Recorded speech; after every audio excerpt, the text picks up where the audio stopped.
I can appreciate a lot of things about his mentality. I mean, I see a lot of that, and it's common in champions, just a self-belief. And the funny thing is, things get blown out of proportion because we had that little interaction backstage. But if we really had a real beef, there would have been punches thrown, not just me slamming him up against the wall. It was kind of just, it was just what it was. It was kind of weird. And I've always, been kind of entertained by him and been somewhat of a fan of his. So it wasn't like we had this crazy grudge going. I speak my mind. I love to fight. He speaks his mind. He loves to fight. We don't take crap from each other. So, I mean, that's where things get heated up. But as a person, he's actually a decent dude. And he's being real, so I can appreciate that. I had lobbied for the fight also. We had both lobbied. And there's actually, I don't know if they're going to play it or not. They probably will because it's great TV with us yelling back and forth at each other. But we both tried to get the fight. And I was going to go over to Ireland, and he wanted to fight over in Ireland also. And, Dana said, oh, you're not going to fight him, this and that, which made sense. I mean, I have the most submissions in the history of our sport, and he's tapped to a knee bar in a minute something, and he's tapped to a choke, by someone else too. So, I mean, Chad had him way outclassed on the ground, and that's all I'll say.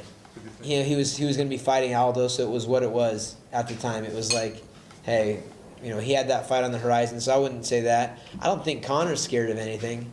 The guy he's game to fight, but the UFC brass, they're being real, walking gingerly around that one.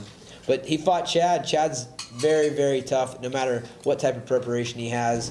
I mean, he was injured going into that fight. He broke his thumb a minute and a half into it. He only had 2 weeks to train, so I mean, that obviously wasn't his best foot forward. But we saw Conor rise to the occasion after getting his butt kicked. That's a continuation of 3 different conversations that we've had. The first time I actually had an interaction with Conor more than just a hey, what's up, was backstage at the Rousey fight in LA, and we were all back in the bar, and I had said some stuff about the Irish folks, like that Conor super stands out because they don't have a ton of great athletes over there or something. Like they have, they don't have as much going on. And Conor's a superstar to him, which is pretty accurate. They have, a really good golfer. They have a female boxer. They have, a rugby team that's pretty good. But Conor's the biggest thing over there. So they're a fighting country. They've always country. Been, Yeah. So that's just half his hype. Yeah. So we started talking. Not 3/4.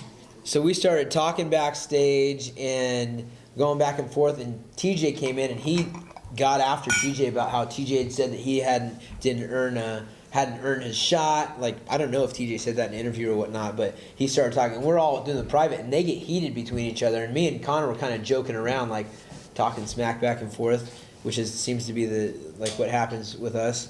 And but they got heated, and TJ ended up walking away. But then he was asking about some other things on the show about TJ, and they got into it in the show.